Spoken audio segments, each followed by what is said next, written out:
The stock market has set 68 all-time record highs since the election. So 68 days we hit all-time highs. We're right there now. And the average 401k, and that's despite the conflict. I don't call it a war, I call it a conflict. Despite the conflict with Venezuela, who no longer has a Navy, no longer has an Air Force, no longer has a lot of people that were leading the country into very bad places. Their leadership is gone. Their second rung leadership is gone, and we're dealing with their third, half of their third, because half of their third is gone too. The average 401k is up almost $30,000 since I took office. So the Americans are benefiting working today. We have the most working, and we have 401ks at their all-time high. Highest they've ever been. And that goes along with the stock market, which is the highest it's ever been. Under my most favored nation agreements, this is something that I wish the media would talk about, because to me it's one of the biggest things ever to happen in our country. Welcome everyone to the 12th cabinet meeting of our administration, and we're doing something that no administration's ever done. We're always letting the press join us because we're very open and transparent. But their Navy is gone, as I've said 1,000 times. Their Navy is gone. Their Air Force is gone. Everything's gone, and they're negotiating on fumes. But we'll see what happens. Maybe we have to go back and finish it. Maybe we don't.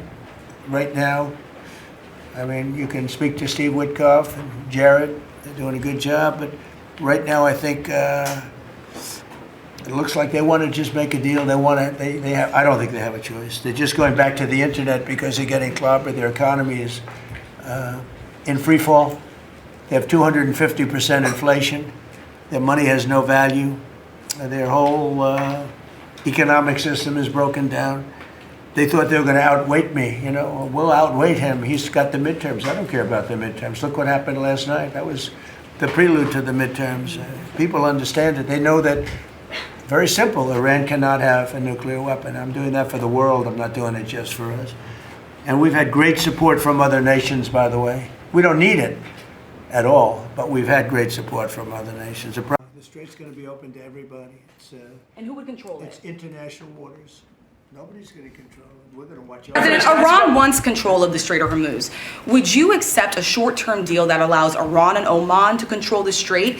And would they have to open it immediately, or would you be open to that happening over a period of time? No, the Strait's going to be open to everybody. And who would control It's it? international waters.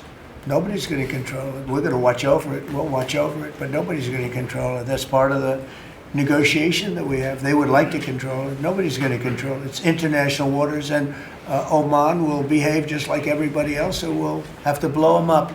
They understand that. They'll be fine. Mr. President, thank you. Mr. President, thank you. How much economic pressure do you feel to get the Strait of Hormuz open? Does that give you more urgency, Mr. President? You've said that you're in no rush to make a deal, but with gas prices that are still high across the country, people are paying more for travel. Does that give you more urgency to make a deal? Why doesn't it? Well, I'll tell you, the primary urgency, I said this, it wasn't covered properly, but the primary urgency is that we can't let Iran have a nuclear weapon. But at the same time, we have a tremendous amount of oil, gas, coal. We have tremendous amounts of energy. We're blessed with something very special. Those prices are going to come down. They're going to come down fast. I think that you'll see, actually, Todd, I think you're going to see lower prices that we had even before we did this. Now, I knew there'd be an increase. I said, we have a choice. We don't have to do anything in 2 years or 1 year or 2 months, because Iran would have had if we didn't hit them with the B-2 bombers, Iran would have had a nuclear weapon within 2 weeks from that date, because they were ready to go. And if they had a nuclear weapon, it would have been used already. It also would have been used had I not terminated the Obama deal, the Iran nuclear deal, as we call it. That was in my first term. Had I not terminated that, they would have had a nuclear weapon a long time ago. I would say it was a guarantee that it would have been used, and it would have blown up Israel, it would have blown up the entire Middle East, and that's never going to happen. Yeah, please. Mr. President, on the shooting last Iran, would you be comfortable with Russia or China taking their stockpile of highly enriched uranium, and have they offered to do that? No, I wouldn't be comfortable. Mr. President, That would not make me comfortable. is the U.S. considering easing sanctions on Iran to allow Iran to sell its crude to market? No, we're not talking about any easing of sanctions or giving money. No sanctions, no money, no nothing. We have control of money that they claim is theirs. we'll keep control of that money. And when they behave properly and when they do what's right, we'll let them have their money. But right now, we're not doing that, and it's not, one thing is not contingent on the other. Would you say They're, no better now. We could close that out very quickly. If we can do it in a different way, then